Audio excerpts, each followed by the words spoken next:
we had a pretty good and Arcade Anarchy match. Let me get it out right.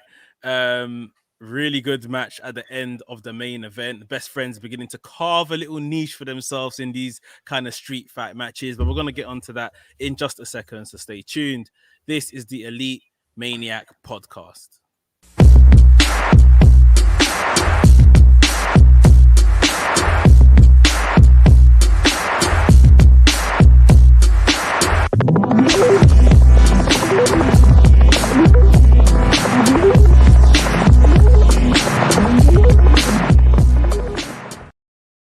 What's up, people? The Elite Maniac podcast, where we discuss all things AEW.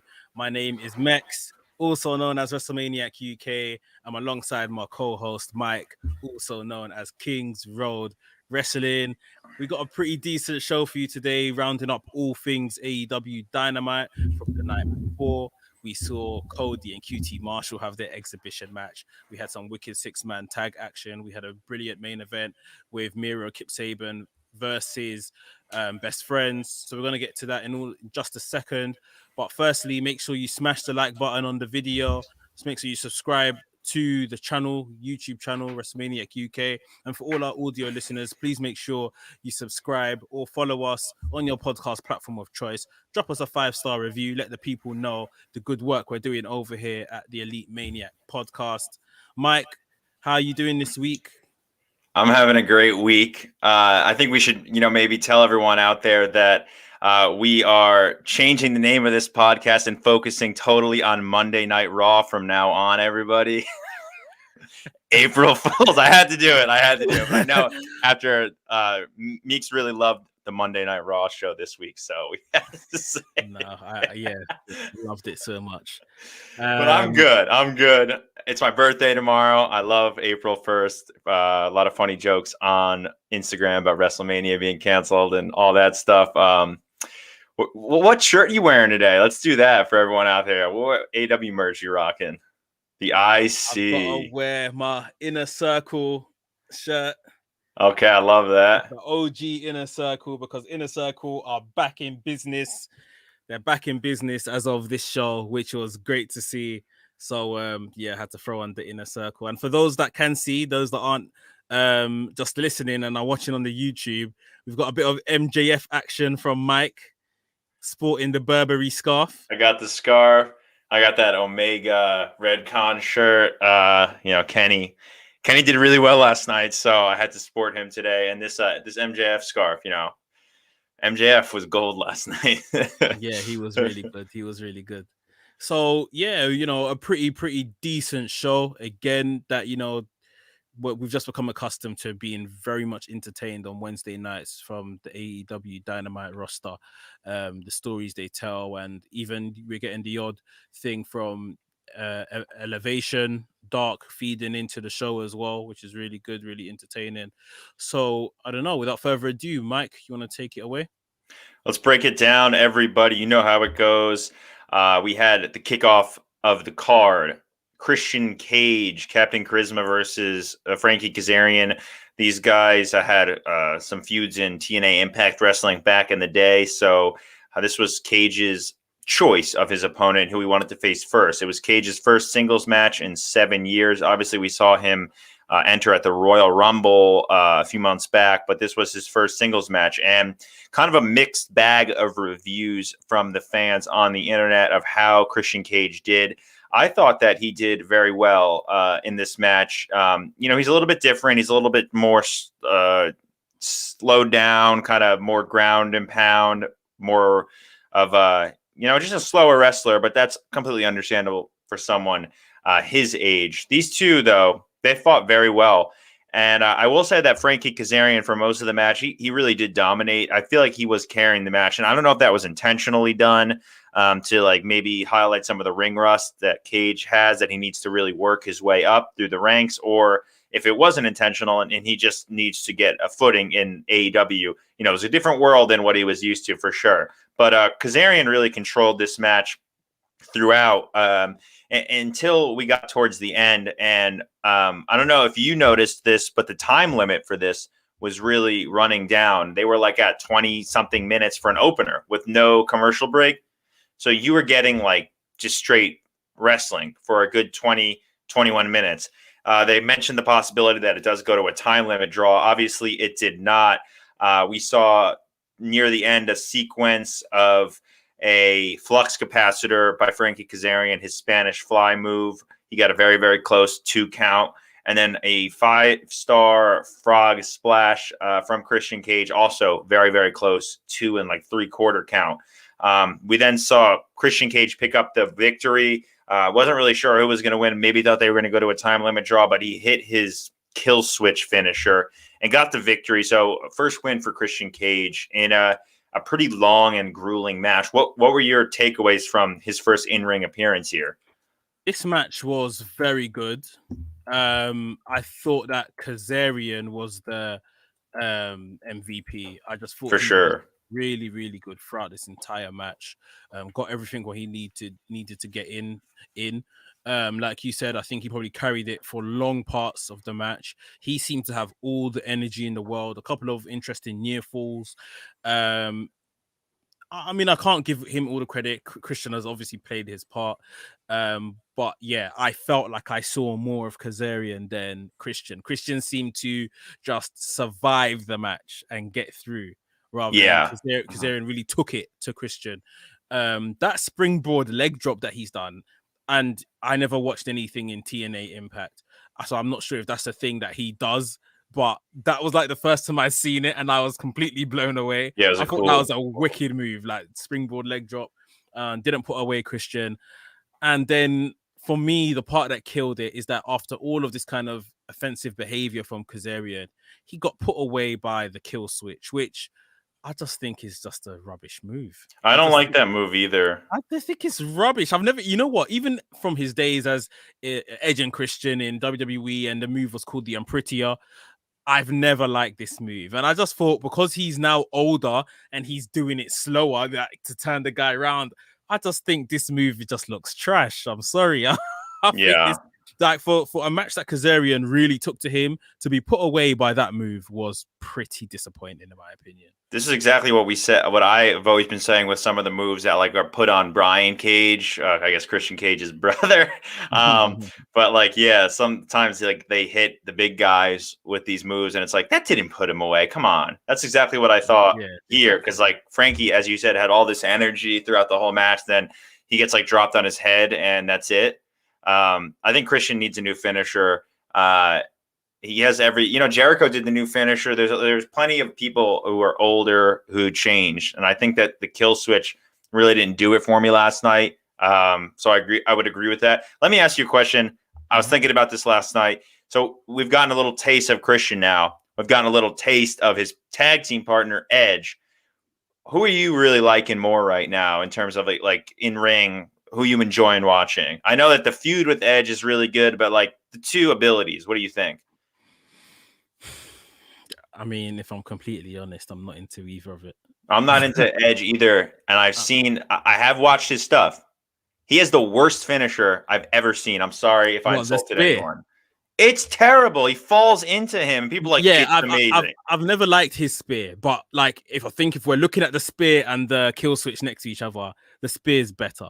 But to be honest, I'm not even bothering to argue that case because I'm not really into everything happening between Edge, Roman Reigns, and Daniel Bryan. I really give a lot of the credit to Daniel Bryan. I think Daniel Bryan has saved that story, like, and it's really, really interesting. But yeah, like Edge and Christian, like I think this is where Christian should be in the card, just having these kind of good stellar matches and stuff like that, showing that he can still go. Edge will probably eventually fall down to such after his big title picture at WrestleMania. But yeah, I mean, definitely Christian needs to switch up his finisher. His repertoire definitely needs to change a little bit. I think we're both on par with that. I rated this match pretty highly. I did enjoy, as I stated before we came on the air, last night we got a taste for everything. So, this match, the opener, was the real catch wrestling, technical ability, highlight, like very traditional wrestling match. That's what the opener was. I did appreciate it. I think it's important to note also that, you win against Frankie Kazarian. This is a guy who is an OG AEW guy, but he has like 35, 36 wins. He's one of the highest win rates in AEW. So that it is not just a easy win for Cage. I mean, this will probably propel him close to the top 5 rankings, or at least get his name into the conversation with a win like this. So it was a good choice for his first opponent, for sure, and a good opener, a very good opener. Yeah, man, he did outwork. He worked hard. He definitely convinced me of his motto. I think that he was gassed, dude. He was totally sweating. Like, I agree. I think instead of saying working hard, he survived. I think he survived that match. I don't think he worked hard per se. I think he survived everyone. He definitely he got the win, so he kind of outworked Kazarian. But I think that, you know, Frankie Kazarian outworked him, and he got a win with his little finisher, and that was it. He survived. He out-survived everyone. Well, I hope this isn't a trend where he just kind of like pulls off the surprise win. Yeah. I don't know. We really don't know at this point, though. Yeah, it's anyone's guess. I'm hoping for some good promos from him, though, and maybe a week break or something. He probably needs it. But that was the opening match, everybody. Before you get into the next match, Go ahead. Segment, FH says here he's liking the MJF sweater. Thank you. Scarf, sorry. And Daniel says that 7 years is quite a while, though. And yes, I you know, maybe I'm being a bit harsh. I need to remember that, yeah, it has been a while since Christian wrestled his last one-on-one match. But yeah, for me, Kazarian really just made a good case for himself, and Christian's finish is just a bit rubbish. Like, just a bit rubbish. Have a submission move. You know, these older guys are kind of transitioning themselves to have submission moves for their finishers, which I think works. So that might be better. So yeah. Yeah, I would agree with that. Maybe he'll get the message, but who knows? We had a lot of promos, and what I did is I put them all on one page. So we'll do like half of them now. We'll come back to the rest. But Darby Allin had a pretty cool promo right after this opening match. You know, it was classic Darby Allin style. He says money changes everything. He had that written on a wall in the back. It says Matt Hardy, who he called out, is just becoming an old guy because he interfered last week in their TNT title match. He's trying to buy everybody's respect, but he says that Darby will not be, he said that he will not be bought by Matt Hardy's money, and he will not respect him just because he pays him off. So it seems like just everyone's mad at Matt Hardy these days. Matt Hardy, the money chasing Carney, man. He's very interesting as a character, but I don't know. Like, do you even think he's doing a bit too much, kind of trying to recruit everyone? And I really liked him, like, before Revolution. I was like very, very into him as a heel with Private Party. But I don't really know how I feel about this recruiting Butcher and the Blade. I feel like they are, I don't know, they're kind of a little bit of above this. Like, the Private Party are young boys. Yes, exactly. Yeah, Butcher and Blade are not, and they're not stupid. I don't really get it. I'd pick like Top Flight or some other team maybe to. Yeah, you've hit the nail on the head. I think that's where it's come for me. It looks like a bit like, okay, Eddie Kingston's now running with Moxley, so now we need to give Butcher and Blade to someone else, sort of thing. Like, it was unnecessary. If they wanted to keep it in terms of the old head scamming some of the younger guys, exactly like you said, Top Flight, I'm sure there's other guys and girls that he could do that to in the back. A lot, yeah. I think just kind of dropping Butcher and Blade on him is just a bit. They're trying to make it work, though. I mean, I'm enjoying, I'm enjoying Isaiah Cassidy and stuff saying that, these guys are weird. They don't speak and this, that, and the other. But yeah, I do think it's a bit weird. So there was some backstory on BTE this week. The way that Matt recruited Butcher and Blade was he got up in Damascus gear and then like talked weird to them, like the condition. And then I guess they connected that way to him. But not everybody who watched Dynamite is going to know that. So a little odd. But yeah, I digress with that. No problem. But yeah, I think the Matt Hardy stuff is it's okay. He's doing the best he can, which he always does. But yeah, I just think Butch and Blade being there is a bit weird. I've always liked Matt more than Jeff. I'm going to be honest with everybody here. I've always been a Matt Hardy fan. I've never really been into Jeff Hardy. I was at first a Jeff Hardy fan just Mm-hmm. because of, obviously the stunts and all of that kind of stuff. But as I've got older now, I've definitely transitioned into a Matt Hardy fan because you can see the creativity where he can't rely on putting his body on the line and doing all that kind of mad stuff now. He's got to be smart upstairs with his brain and do different things differently, be more creative. And he's definitely shown that in recent years. I respect Jeff Hardy for sure. I respect guys like Edge and all them. So when I say I don't really like them, I'm saying that I don't root for them. I root for the other guy instead of them. So hopefully everybody takes that the right way. But we'll move on with Jade Cargill. One of the, I think, 3 elements tonight of a women's division really rising up and having multi-level feuds coming from different directions, which is something that you stated that you wanted to see. We have in the past couple of weeks just seen one really good women's segment, but to make a women's show come to light and be a really as good as it can be, we need multi dimensions. And we had a Jade promo to try to do that. She called out Red Velvet, said Red Velvet knows that Jade has it all, said that she makes the money for Tony Khan with that Shaq match, which is probably pretty true.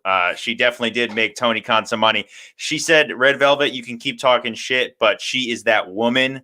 She is that bitch, and she's coming for Red Velvet. So that feud has been cemented tonight. Yeah, I mean, they're going to tell this story for a while. This may be, it may be these two coming at each other, cooling down, coming at each other for the rest of their career. Because we know that's how wrestling likes to work. They're going to have a very long story going up against each other throughout their entire career. I can see it already. But yeah, me too. It'll be good to have these two square off again. I guess Red Velvet will be chasing her win back after getting pinned by Cargill in the last outing. And then I think that wouldn't necessarily be a bad thing because, eventually in wrestling, we're always looking at someone's undefeated streak and when are they going to lose sort of thing. So if Jade kind of gets the first loss out of the way nice and early, she has that pressure off her back, if you see what I mean. I think Red Velvet and Jade Cargill can have something special here for the rest of their careers. Mm-hmm. Yeah, a lot of guys come in and they have that undefeated streak, especially in AEW. There's a few I know, like Miro. But I don't like that pressure either. So I would agree with that. Red Velvet maybe should pick up the win for the next time that they meet.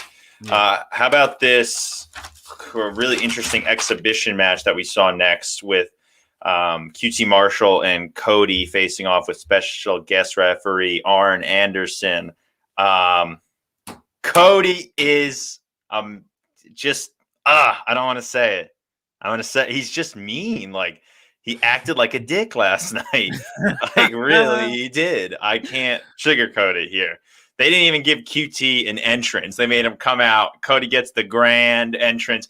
The Nightmare Family, stupid Austin Gunn and Billy and his dumb other brother Colton come out. They're all hyping him up. Comes through the middle. Nobody else can come through the middle except Cody. And then it's just QT there in the middle of the ring. Barely gets acknowledged. And I love the fact they said that on commentary. Like, oh, where's QT's entrance? Yeah, where's QT? As if it went missing or something like that. This is part of the story they're telling, though, isn't it? Cody's the big star. He's the face of everything. So, yeah, but that did not work out because QT really had enough of Cody's BS and his antics. The two had a very, very basic match, and Cody really was kind of dominating QT. QT couldn't really get in anything.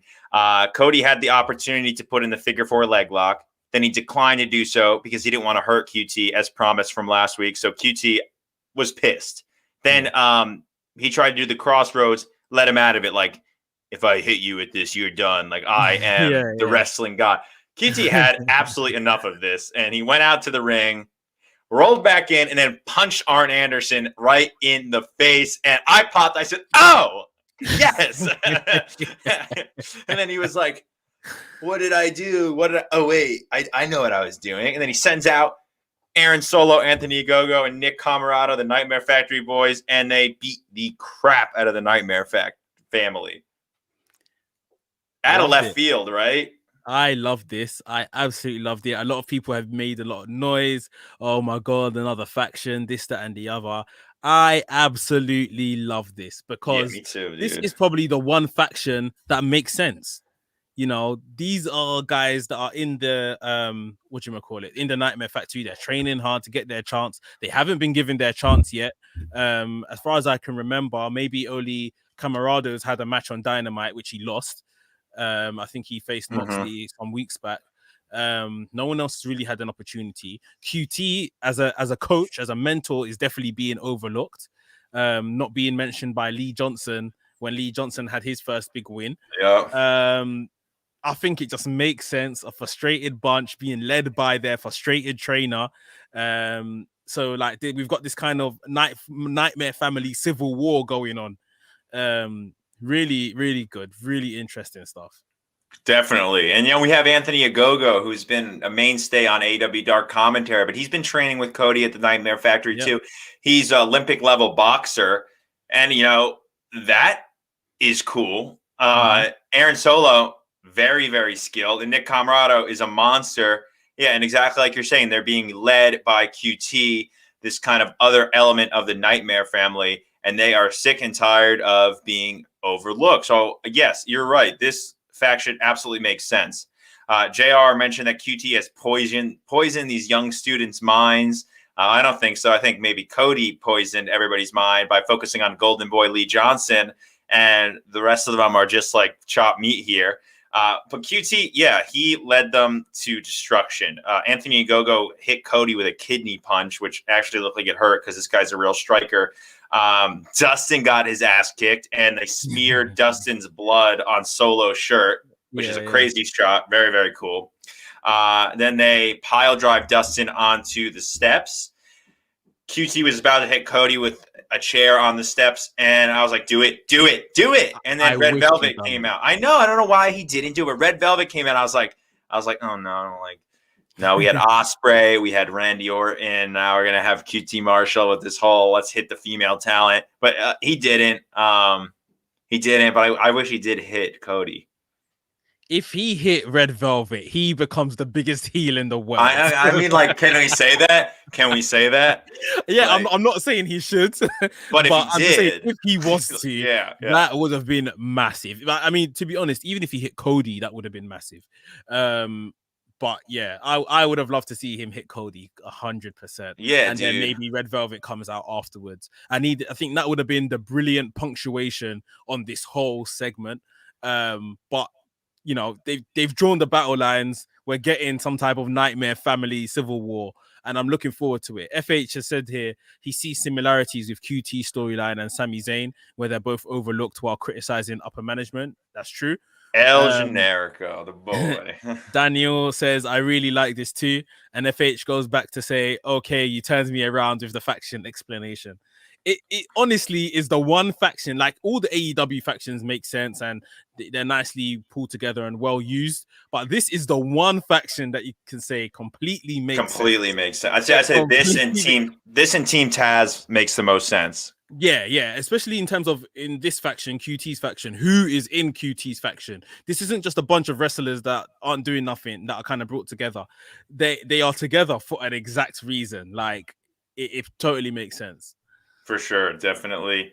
Aaron Solo, man, has been putting on some really, really great matches, and like barely anybody talks about him. So I kind of get the frustration. And then Ogogo is just relegated to commentary. Like, this guy's probably pretty good.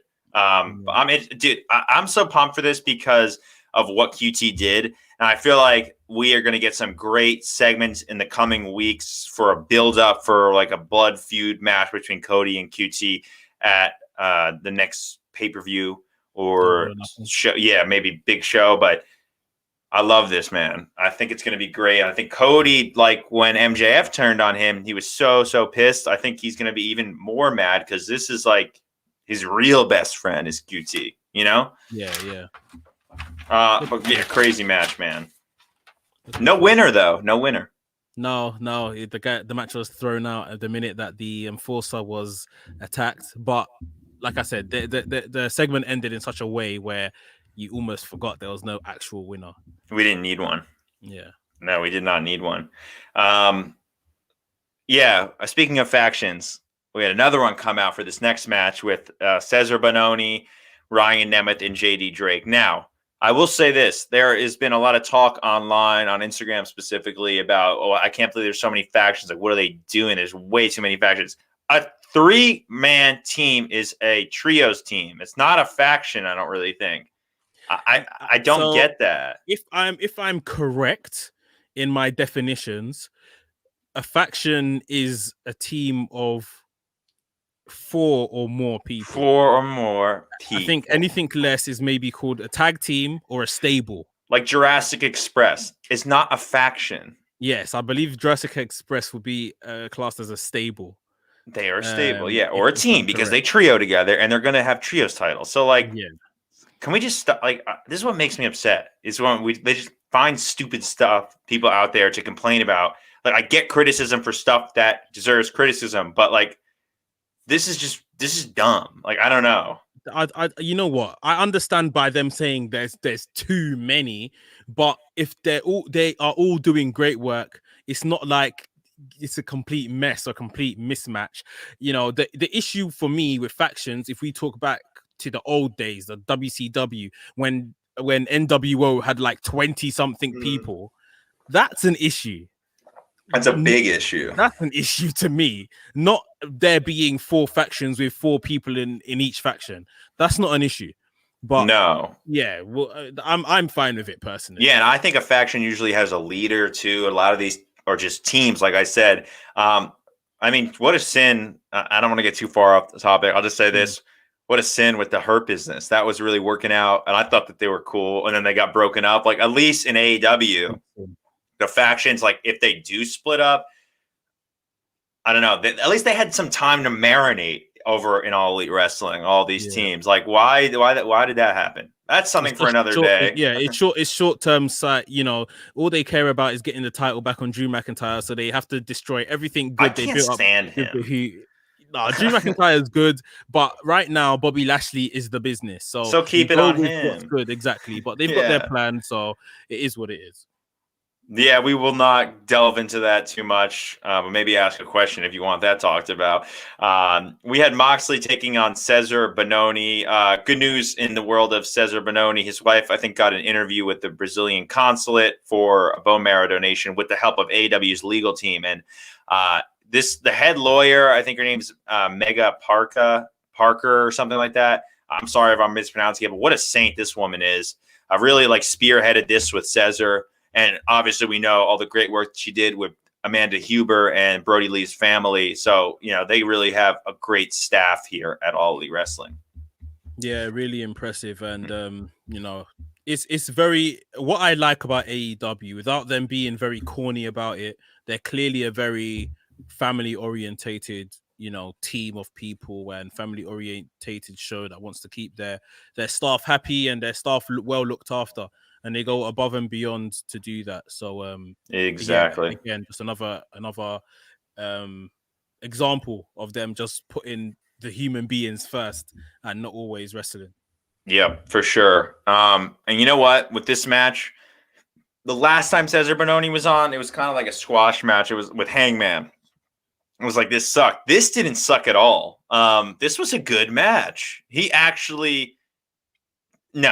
got a good amount in on Jon Moxley. And John was selling for him. He even cut a promo about how he thought this guy was good. If you get Moxley to selfie you like this and put in some offense, then I don't know. I think you're getting a push. I think he's going to get a push. It wasn't a squash match. What did you think about it? It wasn't a squash match, but I think it was okay. Like, it was good. He got his stuff in. Moxley got his stuff in. Moxley's a professional, probably knows the guy from, you know, NXT, even though obviously Moxley was on main roster by the time Cesar wasn't in NXT. But I think it's just a standard match. I wasn't like blown away by anything.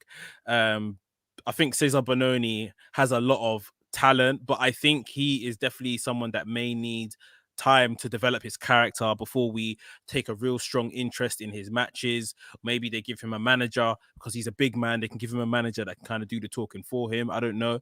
But I think he's someone that his character should definitely come before his wrestling. Because in ring, if we're honest with ourselves, he's right now just kind of trademark wrestler. There's nothing kind of special about his repertoire.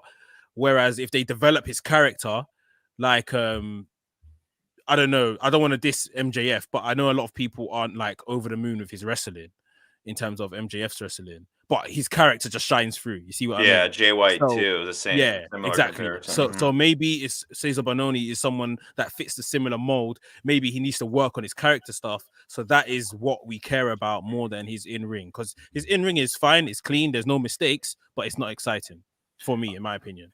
I would agree with that. It wasn't that exciting. But it was just cool to see them go back and forth because he's so big. Yeah, I would agree with that statement. Maybe his character, Jay White and MJF, like these guys aren't that great. Like they're not Dean Malenko in there. Yeah, they're not like these technical guys doing all this great stuff, but their character and charisma and whole persona carries them through. And just Benoni looks good. He physically looks good. He's physically in shape. When he dresses up in his suits and stuff, he looks like money. So he can play off something like that character-wise and then just do what he needs to do in the ring to get by. Yeah, Moxley's called him. He said he was like he could be like a model or something. But we'll move on to, I think, best segment of the night. The MJF's gift to the Pinnacle. I don't even know what to say about this. This was fucking awesome. Sorry for that, everybody. But they're all in the locker room. He has a stylist out there. He said he's going to give everyone custom suits because they got to look good. They got to look awesome. They're the Pinnacle. Then he says the room that they're in, the locker room, is a dump, which was the Inner Circle's old dressing area. So he got an interior decorator. He said he's going to go bring him in. He goes to the door, and it's Jericho with the Inner Circle, Sammy Guevara, who's back, Santana and Ortiz. And then he turns around, and then he goes, "We got to go." What? We got to go now. And then I died, dude. That was so funny. And he goes to the other door, and Hager's there. And then anarchy happens. Literally.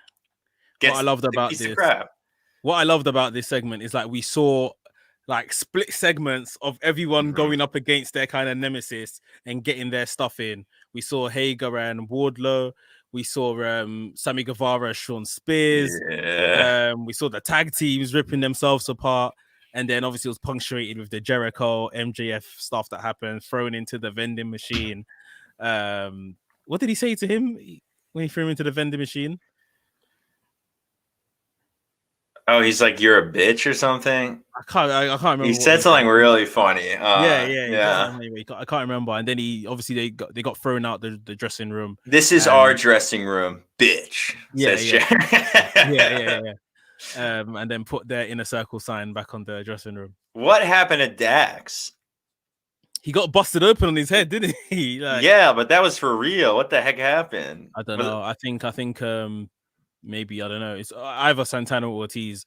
I think it was Santana, in fact. I don't know what happened to him, but I thought what was really cool afterwards, he tweeted out that, when you make someone in your family bleed, the response is you send the other person to the morgue, aka kill them. So yeah, looking forward to that. I gotta go look at that tweet. But yeah, Santana had like this director's chair that they like broke, and there was like sharp wood in his hand. So I think that cut Dax, and Dax actually got stitches after this whole segment. So this was a pretty great fight. Sammy really killed Sean Spears, and these multifaceted segments of the rivals going off, really cool stuff, and they reclaimed the locker room for the Inner Circle. Yeah, happy to see them back. What about this crazy 6-man tag match, which for the third, fourth week in a row, there was just too much to call. I mean, check this out. It's like a full page. For those that you could see, I'm holding up my note sheet of just notes of just match because there were so many moves and everything. And if you want the full move breakdown, then you got to go to my link in my Instagram and sign up for the newsletter because that was sent out last night. So you get a full breakdown of all the moves that happened. But we had the Bullet Club, Gallows, Anderson, and Kenny versus Laredo Kid and the Lucha Brothers in a 6-man tag team match. What did you think about this one as compared to some of the other ones that we've been seeing? This was just a brilliant match. It was just brilliant with all the stuff that these guys got in. We saw the triple super kicks early on onto Kenny Omega. Just a really good outfit. I'm upset that Laredo Kid had to get pinned again because he got pinned last week, didn't he? Yeah, he pinned Cutler. Then he got pinned, I think, last week, and then again. So yeah. Oh, if he pinned Cutler, then I think maybe he just got beaten up after the bell. I can't remember. But, he got his ass kicked. Yeah. But I think that's him done in AEW for now. He sent out a tweet saying, thanking Tony Khan for the opportunity and stuff like that. Really? Yeah, I think that's him done for now. Why? But I don't know. But man, there's nothing going on in Mexico right now, so I don't really understand that. But he's in MLW. Okay, they're kind of strict with their contracts. I know that. Yeah. They've been giving Pillman some problems, but this match was definitely cool. Did you notice that the Good Brothers came out when they had their own entrance music now? They came out with Kenny. They came out with Kenny with new music. New music, yeah. So maybe they're on tag. I just thought that was cool. I mean, I just love seeing these guys, and I wished from like day one that they were AEW talents. They basically are now. They appear so much. They're always there. But as you stated, this match was crazy.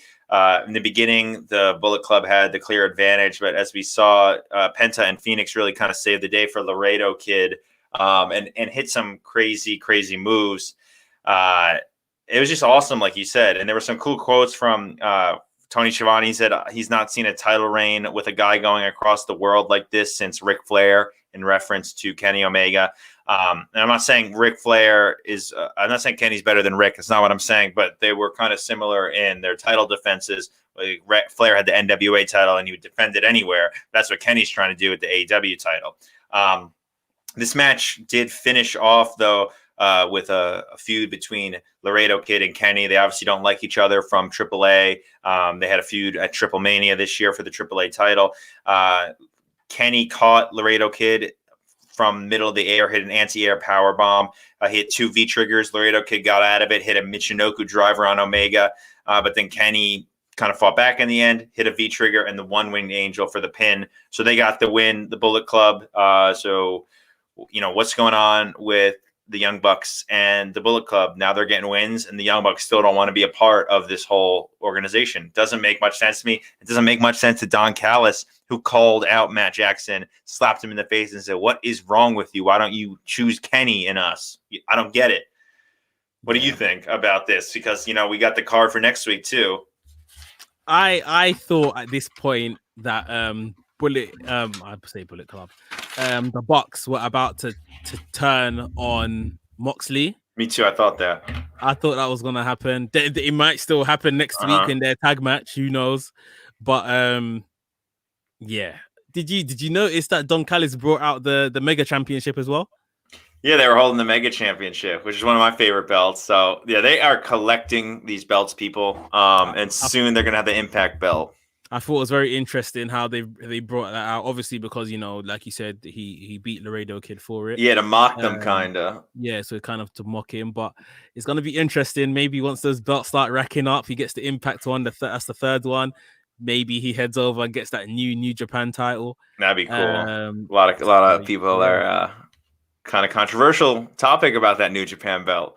Look, in my opinion, that belt is a good belt as it is, but it's not a world title. No, I'm looking at it right now because I got the replica, and that can't be beat. Like I think it was like the best title ever made, the version 4. Yeah, it can't. This new one is like, if they turned around and said this is like the junior heavyweight title, I don't think I wouldn't complain for sure. But it's a good looking like mid card title for something, but it's not. It would have been a cool IC belt. Like, yeah, if they said it was the IC belt or it was like the new Never Open Championship, then fine, whatever. It's fine. It looks nice. But it's not a world title belt. No, All. and I think some belts in New Japan could have been redone, like the Never. They could have made that like the IWGP Openweight Championship and put that. I don't think the heavyweight really needed to be redone. But I spoke, a lot about not liking this. So I'm not going to bore everybody with that. If you want, go check out my page. A lot of rants about that, but we'll give it a shot. And, there has been teasers of Kenny going against Kota Ibushi. Don Callis has said it in recent weeks. So we'll see what happens with that as this pandemic hopefully comes to an end sooner than later. Yeah, exactly. Thank you everyone for continuing to ask questions. We are right at that point of the semi-main event. Going to get through that in the main event and then get some of the questions that everybody submitted. We had Nyla Rose and Allie of the Hardy family, whatever the heck this is, with Vicky Guerrero facing Tai Conti and Hikaru Shida, who were accompanied by the Dark Order. Tai is the number one contender for the AEW Women's Championship, but she's a nice person. She's friends with Shida. I like that. If the title changed hands to Tai Conti, I wouldn't have a problem with that. A lot of people really want Britt Baker, though. But this match, it was okay. Nyla did really well in the beginning of the match. She didn't really do much. It was kind of just Nyla. Then we had some dirty stuff with Allie after the return from commercial break. Ty did a lot of the work, but Allie cheated, and she did that with the Hardys. Hardy kind of distracted ref Aubrey Edwards, allowed Allie to come in and hit Ty with a Singapore cane, which she smacked her hard. She got hit with that thing. Then she hit down the rabbit hole, which is her reverse DDT finisher. Yeah. She got the pinfall, so the Hardy family racked up a win. And I guess the storyline goes, when they win, they go to the pay window, and the team brings in more revenue, right? Yeah. I've got a couple of things to say about this match, everything that happened in this segment. Tai Conti, right?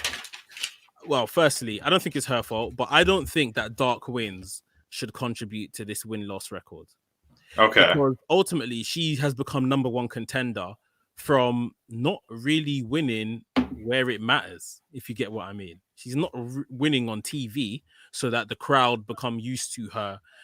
She won last week, of course, but one match. Yeah, so she's built up the rest of those wins all on Dark, and it's like all of a sudden she's the number one contender. Yeah, so I didn't even think about that. I think that's a bit of a problem which they need to solve. Maybe Dark is just got its own records, and Dynamite's got its own record, if you see what I mean. Because I don't think this happened with Scorpio Sky as well. Scorpio Sky had 7 wins, but all of a sudden he gets the TNT Championship shot and loses. The same with, I think, Big Swole. She had a lot of wins, became number one contender, but none of them were on Dynamite. Yeah, so this is a problem. Yeah, kind of doing that crossover, it makes people think, for some people that don't know, that aren't watching everything, like myself, yourself, it's like, well, how did this person become number one contender? As well as that, now Tai Conti's in a great position, but we don't really know much about her. Again, if you're watching Dark, you may know about her. I know about Tai Conti from her time in NXT. I don't think they've told a story with her that is kind of pushing her to be the number one contender. It's like, yeah, she's the number one contender by statistics, but who is Tai Conti? Do you see what I mean? Yeah, they did this with Big Swole too. They had her as the number one contender. They kind of like threw her in there when she was still very green, but there were a lot of injuries and everything, so I'm not going to completely blame her for that. Yeah, you're kind of onto something about the Dark wins. Dark Elevation, we've had the 3rd episode this Monday, and that was really, really solid. I definitely enjoyed watching that. I could see if those wins counted, because it's a cool show, and they're not so predictable. But a lot of these Dark matches on Tuesday Dark, they're kind of like easy wins. And I'm a super fan. I watch everything, even though I shouldn't, because it takes up way too much time. And, I'm a law student. That's probably a really dumb idea, but I like to watch it. But it's hard to watch. Sometimes even for me, I'm like, this is kind of long. Like, I'm done with this. Not everyone's going to watch Dark. Yeah. So you're right about that. I think eventually what they're going to do, try to do is really develop this Dark brand into the developmental territory, like what NXT did, and maybe have their own set of belts over there. But right now, we're just not there yet, you know? Yeah, and that's all I think it is, because right now, let's say we have a match for Shida versus Conti next week for the AEW Women's Championship, because Conti is the number one contender. Conti's not gonna win. No chance. So it kind of makes the whole thing a bit irrelevant, because she's built up all her wins away. We don't really know who she is anyway. We don't really know her personality or anything. So why is she number one contender? So yeah, I just think it's good to see other young people kind of be propelled and given these opportunities, given wins on Dark and stuff like that. But if we're not doing the character work to go along with it, it's kind of irrelevant. It's kind of pointless. I would really like them to build her up though, because I really like Ty Conti. Yeah, I think she's probably got a unique story too. Yeah. Daniel says here that Ty and Hangman are my favorites. Was sad to see her lose, and that but she'll hopefully get revenge next week. Interesting. Yeah. But we'll see. I hope that they do build her up instead of just thrusting her and feeding her to Shida. My last point is that, again, like you mentioned earlier on, we're seeing a great story be fleshed out and told between Jade Cargill and Red Velvet. We're seeing, off the back of Britt Baker and Thunder Rosa, and Britt Baker had a promo on last night's show as well. What is the champion doing? They can book she wasn't everyone else. So we had Shida. Shida was on the card. She was. Yeah. She was. You even forgot. See, this exactly proves exactly what I'm saying. Like, they're doing good stuff with the women's division. They're booking everything else around it pretty well. Now they can't. They can't book the title. They can't book the champion. Yeah, because Ty kind of did the match, right? Exactly. Whose eyes? Who were you looking at during the match? Ty. Yeah, she seemed to be in the ring more. Yeah, she didn't really do much. I don't get it. Let's just not even talk about this, because I can't stand. It's mind-boggling, because I want them to do it right, and they're taking steps to getting this absolutely perfect. We're going to talk about another woman that made a return, in the main event, which I was absolutely happy to see. But I just don't understand why can't they get the champion right? If anything, she should be the easiest person to get right. No. Yeah, I mean, I don't get it. We've been saying this for months too. It's just odd, but it's so crazy. I don't know. And it looks like Thunder Rosa and Britt are gonna continue this feud. So, good. I don't see the belt coming off her really in the near future. Coming off who? Shida? Yeah. I think Double or Nothing, she's lost that belt. Well, that's over like a month, almost 2 months. Yeah. But they like telling the long stories, so that it wouldn't be a problem. Look, they don't even use her. They threw her in a tag match today, or yesterday. It is what it is. Whenever she loses that title, she's lost it, and that's it. So you know what? What would be good to salvage this right now until Double or Nothing? What? Have Shida do an open challenge on Dynamite every week for the belt, and have all these people challenge her, and at least have these title defenses racking up. That'd be something interesting. Yeah. I agree with that. That'd be an easy way to book her until we're getting closer to the pay-per-view, and Britt Baker, wins a string of matches as well and becomes number one contender, and she wants her match at the pay-per-view. Or takes her out backstage and gets her so pissed off that she'd accept a challenge. Yeah, something like that. Yeah, easy way to book the champion. I think, why not do it? So, Kenny, if you're out there, come on, buddy. You know what to do. Ladies and gentlemen, we are at the main event, the Arcade Anarchy match. AEW. If anybody from the organization sees this, you guys do a great job of making custom sets for unique matches. We had the bunkhouse match, dog collar. There have been a lot of cool matches, street fights. They always put effort into making a set, and all the props look cool. And last night was definitely not a lazy job at all. It was cool. They had arcade machines surrounding the ring, prize boards with a lot of detail. Actually, they had weapons on the prize board, and then tickets that you had to cash in to get the prizes. It really looked like an arcade. They had a whack-a-mole machine, Mortal Kombat, a claw machine that was clear, which will be of significance in a little bit.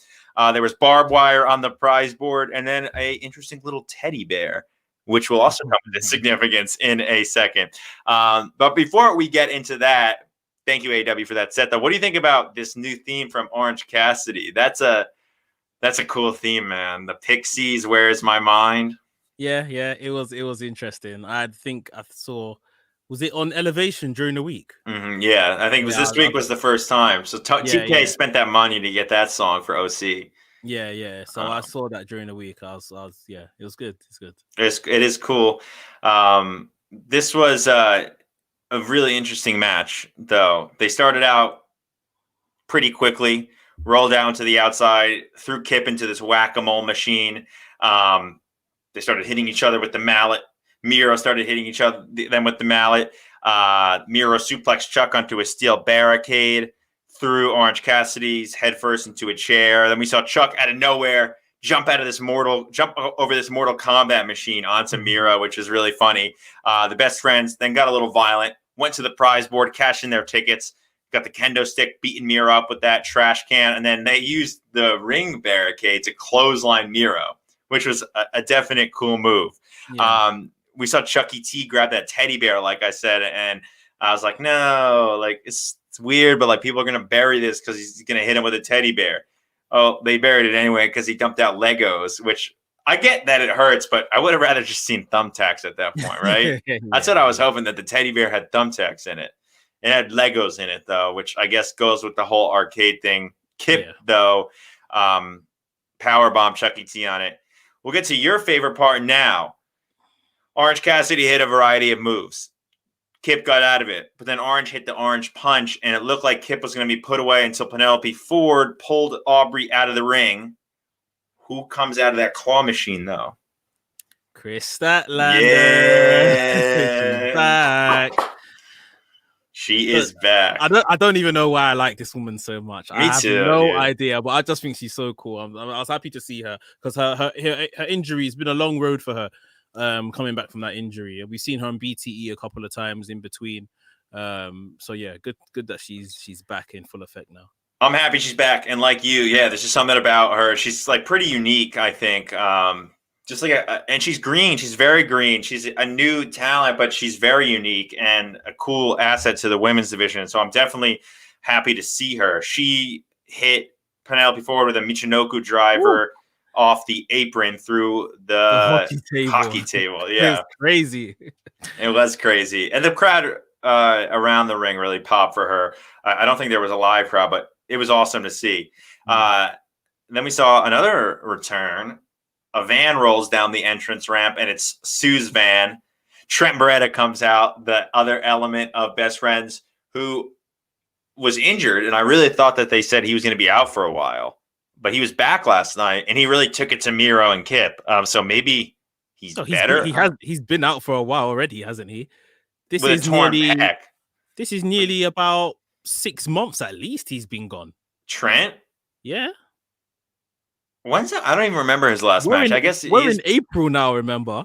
No, I mean, we've been stuck inside, so I guess everything blends together. We're in April now. Yeah. I mean, the last big angle, remember, he wasn't around for the wedding when Chuck was the butler. That was in February already. So he's been gone quite a while. He's been gone maybe at least, 4 to 6 months. So maybe Trent Beretta is all better because he looked good last night and he took it to Miro. We saw an ending, though, that was a little bit controversial with some people. Trent speared Miro through a table set up on the stage, and then Chuck Taylor did a running power slam off the stage with Kip Sabian through a table and got the pin. Chuck and Orange Cassidy won. They were united with Sue, Trent, and Chris Statlander for the victory. So the Best Friends are back, and I thought it was cool. I forgot about this, but like somebody said that Chris Statlander came back for her boy, which is Orange Cassidy, because they have a crush on each other. But Chris Statlander has a real boyfriend in real life, Caleb with a K from Impact Wrestling, who's actually really funny, and I'd really like to see him and Tennille Dashwood come over to AEW. But that was the show, everyone. Miro lost. He hates Kip. He has to hate Kip, right? Yeah, let this please be the end of this, and Miro moves on to something else. Or he takes his frustrations out on Kip now. Either way, you know, like Arpit has kind of rounded it up here, it was stupid and wholesome at the same time. Like the match was just a complete mess, but it was a fun match. I'll give them that. Best Friends are really carving a niche for themselves in this kind of street fight kind of match. The kings of comedy, really. Kings of comedic wrestling. Arpit said that Trent had his last match in December. So yeah, we're looking at about 4 months he's been out. Okay. I'm dumb. Sorry, everyone. Yeah, really good main event to end the show, and you know, Sue icing on the cake as well. Anytime we see a bit of Sue, it's entertaining. So yeah, she's a great person. I really like when they come out. I love the Best Friends, man. It's just a feel good team, and this was a feel good match, and especially there's so much negativity out there. There's so much going on with this pandemic and all these political situations out there. Sometimes a feel good match that's funny and entertaining. Sometimes that's fun. Sometimes that's what we need. And sometimes I'd rather see that than people beating each other to death, really. So I left this show with a smile on my face, and that's all I can ask for, really. 100%. So yeah, guys, that was the rundown of the show, AEW Dynamite. Hope you enjoyed it. We're going to answer some of you guys' questions. Thanks again for sending your questions over, and make sure you hit up Kings Road Wrestling to get your questions on the podcast. Hit him up on Instagram. We have a question here from Sharonica Silman. What do you think of QT's heel turn? Do you lot think it's just so Cody can go on Baby Moon? Yeah, I didn't actually think about that, but that's a good question. Maybe QT takes him out for good, but we thought this was going to happen with Moxley, and he's not out yet. So he said Renee a couple months. I'm sorry, I got a feud with the Good Brothers. Yeah, they need to kill him off properly now. But yeah, that could be very interesting. I don't know when Brandy's due. Do you know when she's due? No, but she looks like the picture she posted this week. It's probably pretty soon, maybe the summer or before that. So who knows though? If anybody knows that though, tell us. Yeah, I'm not too sure when she's due, but yeah, I think it could be very interesting to see a faction of obviously QT and who QT's got. We discussed that earlier in the show versus Cody, and you would assume Lee Johnson, Dustin, maybe the two Billy Gunn's boys. The Gun Club. The Gun Club, yeah.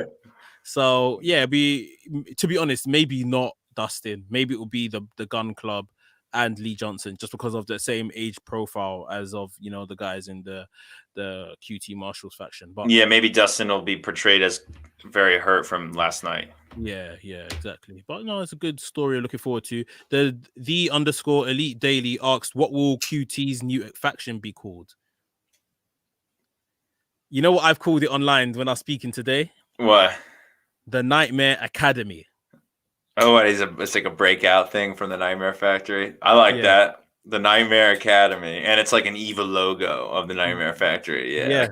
Like, and you can take the mick of the current Nightmare Factory logo, and because it's Academy, because obviously the guys in it are kind of learning, you know, their trade and coming through. So, yeah, I don't know if they necessarily need a name. They could just be a gang that kind of hang around together, like a split off from the factory guys. The Warriors. Yeah, anything might work. Wrestle in Peace, he says, a serious one now. Do you think AEW have too many factions? I have seen many talk about it. No, I'm just gonna say no. Yeah, I agree. We spoke about this earlier as well. He said no. He asks, he has another question. When will Suzuki show up at AEW? Suzuki's booked to fight Orange Cassidy at GCW. They had a match planned for the Collective last year for Janela's spring break. So Suzuki is eventually going to come to the U.S., and there's no chance that he doesn't come to AEW. I mean, he's very good friends with Lance Archer, too, who was missing from this show. But, yeah, out of all the New Japan guys, I want to see Minoru the most. This guy is like my favorite New Japan guy. I love him. And he'd have some great – I posted something 2 days ago. My dream match for their big super show that I hope they eventually have would be Sting versus Suzuki. Ton of two old guys who dominate on their side of the continents coming together. Yeah. Man, that'd be cool. It'll be good. I think, like once we see the borders open up and, flying to countries isn't an issue, we're going to see a lot of the Forbidden Door stuff kind of be utilized a bit more.